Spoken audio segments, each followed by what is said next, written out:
NIM L1A 019020 dari Manajemen Sumber Daya Perairan akan praktikum DOC yang terdiri dari 5 acara. Yang pertama, acara 1 salinitas, 2 temperatur, 3 miniatur gelombang, 4 densitas, dan 5 cahaya dan keruhan.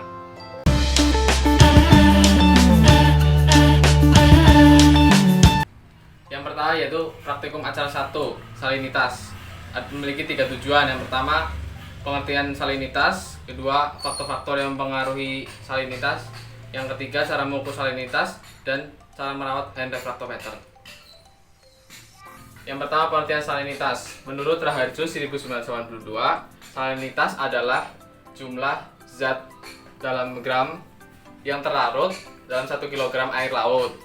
Kemudian yang kedua, faktor-faktor yang mempengaruhi salinitas. Yang pertama ada curah hujan, kelembaban, arus air, penguapan. Terus kemudian yang ketiga akan dijelaskan dalam praktikum. Alat dan bahan yang dibutuhkan untuk praktikum acara 1, yang pertama ada tisu, terus sendok sebagai hand refractometer, kemudian sedotan sebagai pipet tetes, ada air sampel, dan air aquades. Cara mengukur salinitas yang pertama yaitu pastikan hand refractometer sudah terkalibrasi dengan cara membuka cover penutup, lalu menetesi dengan beberapa aquades, lalu dilap dengan tisu, tetesi lagi untuk memastikan supaya tetap bersih, dilap lagi dengan tisu.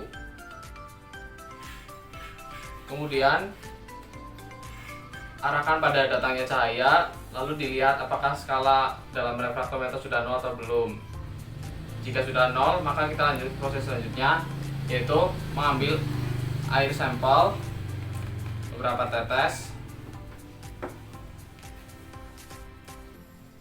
kemudian ditutup covernya, lalu arahkan pada arah datangnya cahaya, dan salinitas sebesar 33 ppt. Lanjut, cara merawat hand refractometer.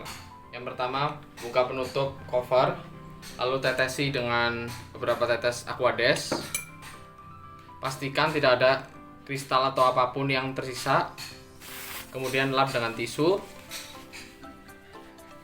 tutup lagi, lalu simpan.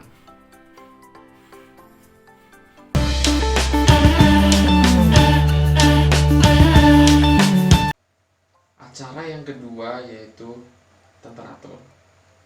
Temperatur ini mempunyai 3 tujuan. Yang pertama, mahasiswa mampu menjelaskan pengertian dari temperatur. Mahasiswa mampu menjelaskan faktor yang mempengaruhi temperatur di perairan. Dan mahasiswa mampu menjelaskan bagaimana cara mengukur temperatur yang benar di perairan. Jadi ketiga tujuan tersebut kita dapat bahas satu persatu. Yang pertama, menurut Trianto N tahun 2009, temperatur adalah derajat panas suatu objek yang dikarenakan oleh tumbukan antara molekul yang tidak beraturan. Yang kedua, faktor-faktor mengaruhi temperatur. Yang pertama ada cuaca. Cuaca di suatu perairan akan mempengaruhi temperatur itu sendiri. Apabila dingin, maka temperaturnya akan dingin. Apabila panas, temperaturnya akan panas. Yang kedua, kedalaman air. Kedalaman air sendiri sangat berpengaruh untuk dalam segi temperatur, karena semakin dalam lautan tersebut, semakin dalam perairan tersebut, maka akan menurun temperaturnya dibanding dengan di permukaan air laut. Yang ketiga yaitu upwelling. Upwelling sendiri merupakan pergerakan massa air laut dari dasar menuju ke atas. Upwelling ini mempengaruhi temperatur dari yang temperatur di bawahnya itu yang dingin akan naik ke atas menjadi hangat. Kemudian yaitu ada musim. Musim juga berpengaruh dalam mempengaruhi temperatur, karena musim sendiri ini ada musim panas dan musim dingin yang secara garis besar ya, yang mempengaruhi temperatur. yang selanjutnya ada kondisi awan. Kondisi awan ini membuat matahari tertutup oleh awan tersebut sehingga panas matahari tidak maksimal menuju ke permukaan air laut sehingga suhunya dapat turun. Yang selanjutnya ada evaporasi. Evaporasi ini membuat temperatur naik dan juga ada curah hujan. Curah hujan membuat temperatur turun. Dan tujuan yang ketiga akan dijelaskan secara praktek. Alat dan bahan yang digunakan pada acara 2. Yang pertama ada penggaris sebagai termometer, kemudian tali, terus air media yang akan diukur suhunya. Cara mengukur suhu air dengan termometer air raksa, yang pertama kita siapkan penggaris sebagai termometer, lalu kita ikat dengan tali seperti ini, lalu kita celupkan ke dalam air. Di sini saya menggunakan air dingin dan kita tunggu beberapa menit hingga skala pada termometer ini tidak bergerak. Kita tunggu sebentar. Di sini skala tidak bergerak sehingga kita bisa membaca suhu yang ditunjukkan termometer ini. Suhunya sekitar 14 derajat Celcius.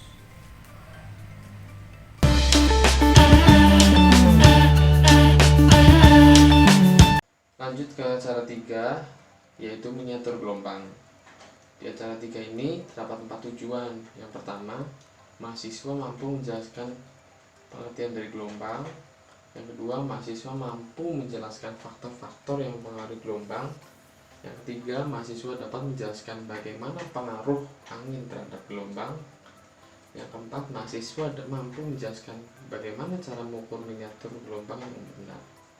Dari keempat tujuan tersebut dapat kita bahas satu persatu, yaitu yang pertama, menurut Tipler tahun 1998, gelombang adalah getaran yang tersebar atau merambat di dalam perampatannya tidak diikuti oleh berpindahnya partikel-partikel perantaranya.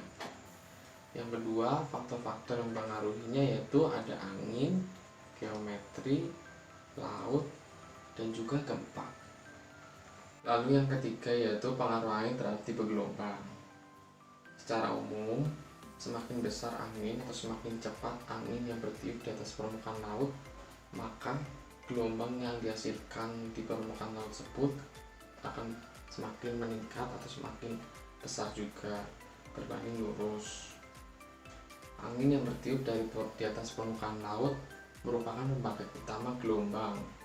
Di gelombang rata-rata yang dihasilkan angin merupakan fungsi dari kecepatan angin.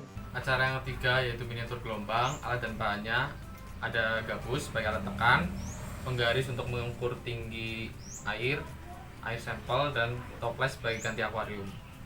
Langsung aja ke prosedurnya. Yang pertama, kita masukkan gabus ke dalam air sampel setengah tinggi air.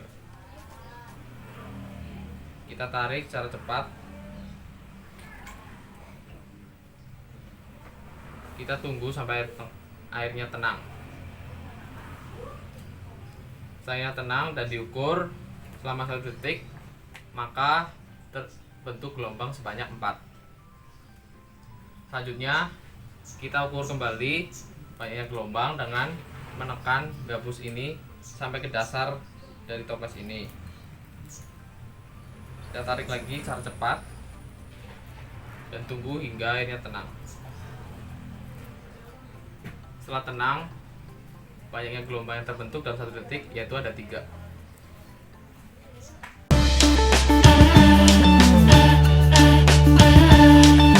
Cara yang keempat yaitu densitas. Densitas ini memiliki 4 tujuan. Yang pertama, mahasiswa mampu menjelaskan pengertian densitas. Yang kedua, mahasiswa mampu menjelaskan faktor yang mempengaruhi densitas di perairan. Yang ketiga, mahasiswa mampu menjelaskan bagaimana cara mengukur densitas salinitas dan densitas temperatur. Yang keempat, mahasiswa mampu menjelaskan bagaimana percampuran air dengan densitas yang berbeda. Dari keempat tujuan tersebut, kita dapat bahas satu persatu. Yang pertama, pengertian densitas. Menurut Noji tahun 1993, densitas merupakan jumlah massa air laut per satuan volume.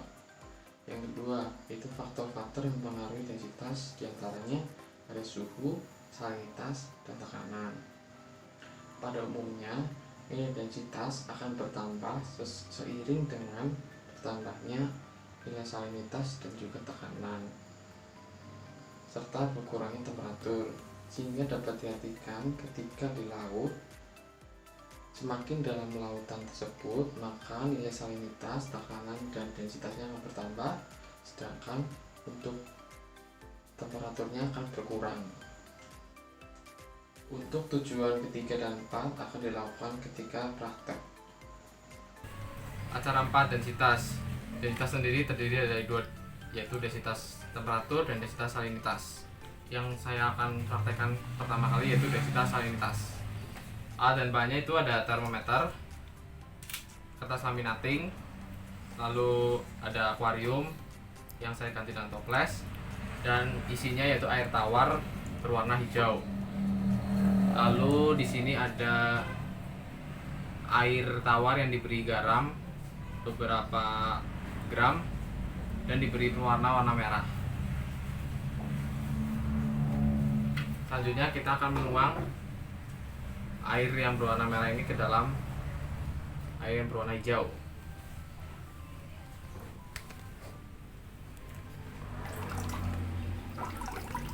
Tuang secara perlahan.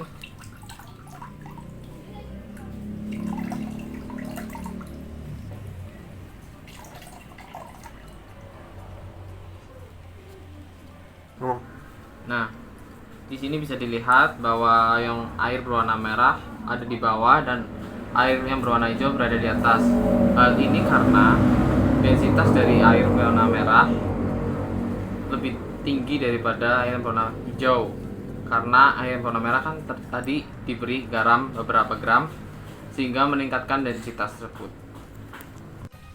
Yang kedua, densitas temperatur. Densitas temperatur di sini saya mengganti air yang tadi berkadar garam dengan air es.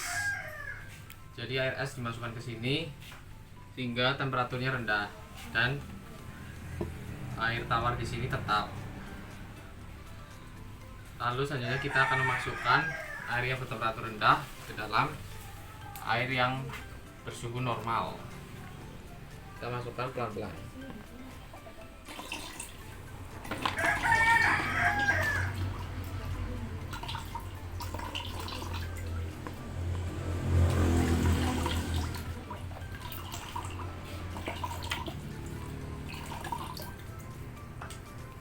Di sini bisa dilihat jika warna yang merah itu berada di lapisan bawah karena temperaturnya yang dingin atau temperaturnya yang lebih rendah daripada air yang berwarna hijau.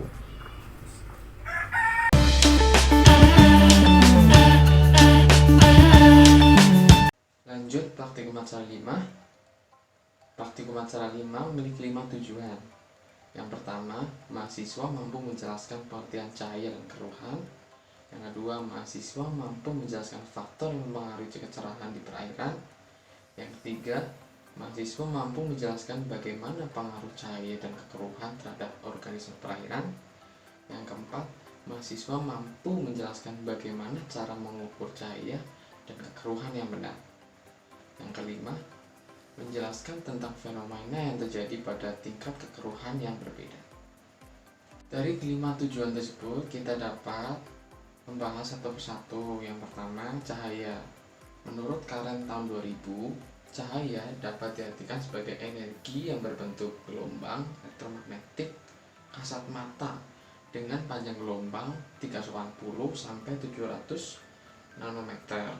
Kemudian, kekeruhan adalah suatu ukuran yang menggambarkan efek cahaya sebagai dasar untuk mengukur keadaan air baku dengan skala NTU, ETU, atau FTU. Hal tersebut menurut Evni tahun 2003. Tujuan yang kedua menurut Simbiring tahun 2008 ada lumpur, partikel terlarut, dan semakin banyaknya lumpur atau partikel terlarut, maka kekeruhan juga akan semakin meningkat. Yang ketiga, menurut Wijaya tahun 2009, kekeruhan merupakan faktor yang sangat mempengaruhi produktivitas perairan. Semakin tinggi kekeruhan, maka penetrasi cahaya masuk akan semakin berkurang, sehingga membatasi produktivitas fitoplankton dan juga membuat organisme lain tidak dapat mendapat oksigen. Yang keempat, karena itu merupakan praktikum sehingga akan dilakukan ketika praktikum. Yang kelima, semakin banyaknya partikel ataupun lumpur ataupun apapun itu yang terlarut, maka penetrasi cahaya akan semakin pendek. Alat dan bahan yang dibutuhkan untuk praktikum acara 5 ini diantaranya ada senter, penggaris, lalu timbangan, tepung, dan juga akuarium yang saya ibaratkan yaitu toples. Air yang saya gunakan 8 liter, maka tepung yang akan digunakan yaitu 40 gram. Kita masukkan tepung sebanyak 40 gram, kemudian dimasukkan ke air, lalu dikumpul-kumpul.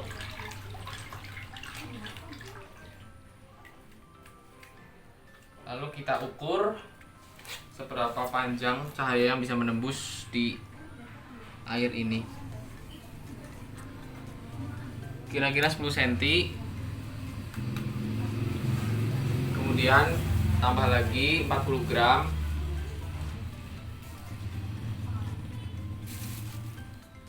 Masukkan kembali ke dalam air akuarium ini.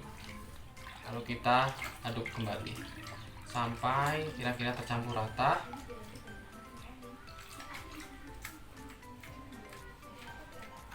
Kita ukur kembali cahaya yang bisa menembus di kolom perairan ini, kira-kira sebesar 5 cm.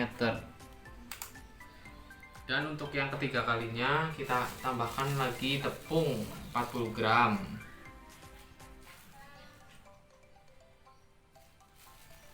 Masukkan kembali ke kolom perairan ini, lalu kita aduk kembali.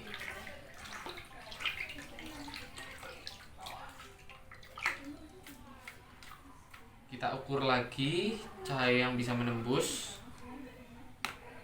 sebesar 3 cm. Sekian praktikum laboratorium DOC kali ini, kurang lebihnya mohon maaf. Terima kasih.